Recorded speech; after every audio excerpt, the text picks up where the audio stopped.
Chapter 14, Book of Tobias. And the words of Tobias were ended.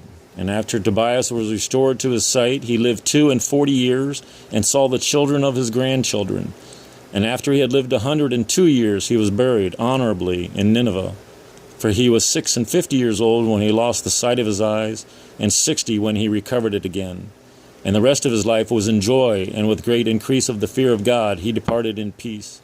And at the hour of his death he called unto him his son Tobias, and his children, 7 young men, his grandsons, and said to them, The destruction of Nineveh is at hand, for the word of the Lord must be fulfilled, and our brethren that are scattered abroad from the land of Israel shall return to it. And all the land thereof that is desert shall be filled with people, and the house of God which is burnt in it shall again be rebuilt, and all that fear God shall return thither. And the Gentiles shall leave their idols, and shall come into Jerusalem, and shall dwell in it.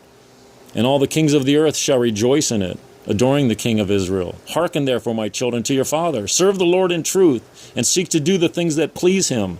And command your children that they do justice and alms deeds, and that they might be mindful of God, and bless him at all times in truth and with all their power. And now, children, hear me, and do not stay here, but as soon as ye shall bury your mother by me in one sepulchre, without delay direct your steps to depart hence.